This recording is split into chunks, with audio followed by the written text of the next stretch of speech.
Dalam proses penyidikan itu tentunya kita mencari pertanggungjawaban pidananya. Siapa yang bertanggung jawab? Ini sedang proses. Jadi penentuan tersangka tentunya berdasarkan alat bukti yang kami temukan selanjutnya dalam proses. Baik rekan-rekan, pagi hari ini kami bersama dengan Pak Direktur D, Jampidum Kejaksaan Agung menindaklanjutin perintah pimpinan dari Pak Jaksa Agung untuk melakukan koordinasi terkait penanganan bencana banjir, terutama khususnya kami titik beratkan adalah di Tapanuli Selatan. Kami selaku penyidik telah menyampaikan banyak hal terkait fakta-fakta di lapangan dan keterangan ahli yang berguna untuk menunjang pembuktian nanti. Pak Direktur D tentunya sudah membawa rekan-rekan staf jaksa peneliti dengan harapan dari awal mengetahui fakta-fakta di lapangan seperti apa sehingga nanti mempermudah untuk membuat penuntutannya. Kami tentunya mewakili pemerintah. Pemerintah telah menyediakan sumber daya yang luar biasa. Karena kasus ini adalah kasus yang luar biasa, pemerintah tentunya menyediakan sumber daya manusia yang paling hebat, kemudian dana yang luar biasa untuk melakukan pengungkapan kasus ini. Demikian pula aturan-aturan yang diterapkan tentunya juga semua aturan yang akan bisa menjerat pelaku tindak pidana yang luar biasa ini.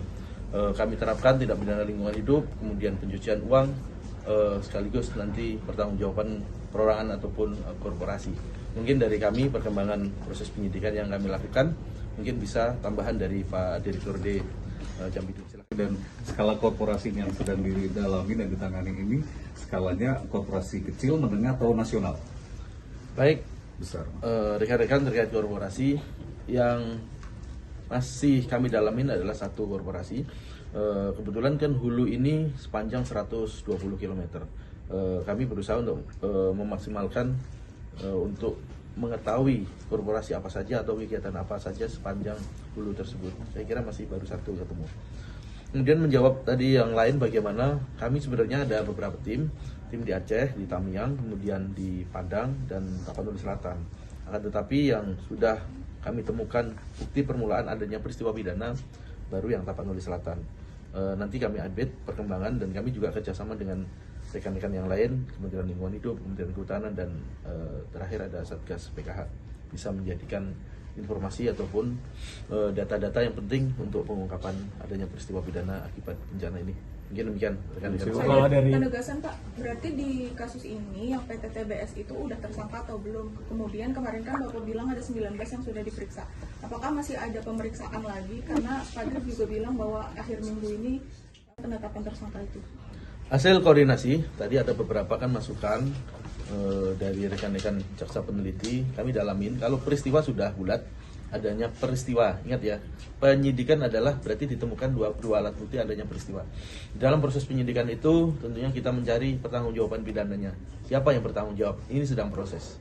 Jadi penentuan tersangka tentunya berdasarkan alat bukti yang kami temukan selanjutnya dalam proses penyidikan ini. Jelas Mbak ya? Berarti belum ada tersangka ya Pak? Masih proses untuk penetapan tersangka. Baik. Pak, kalau dari arahan Presiden Prabowo ini Menhub akan cabut 22 izin. Nah ini perusahaannya salah satunya termasuk atau seperti apa, bisa dijelaskan? Kami coba koordinasikan dulu, kami belum detail mengetahui itu. Itu akan berkoordinasi dengan pihak mana aja Pak? Tentunya akan berkoordinasi dengan siapa? Kemenhub, Lingkungan Hidup, semuanya, PKH juga.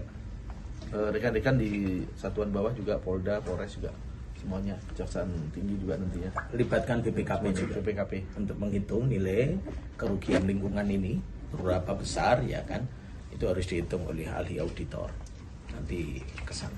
Percayakan bahwa negara mengalokasikan sumber daya yang luar biasa, sumber daya manusia, kami aparat penegak hukum, kemudian undang-undangnya maksimal kita jerat sepanjang memang itu buktinya ada.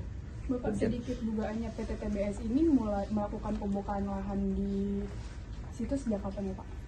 Kurang lebih kalau sesuai keterangan setahun yang lalu, tetapi kami coba dengan bukti-bukti ada dokumen, perencanaan dan sebagainya, kami coba teliti lagi ya. Oke, cukup rekan-rekan. Mungkin nanti update selanjutnya kami informasikan. Baik, terima kasih. Baik rekan-rekan. Assalamualaikum warahmatullahi wabarakatuh. Terima kasih. Vlog Tribun X sekarang menghadirkan lokal menjadi Indonesia.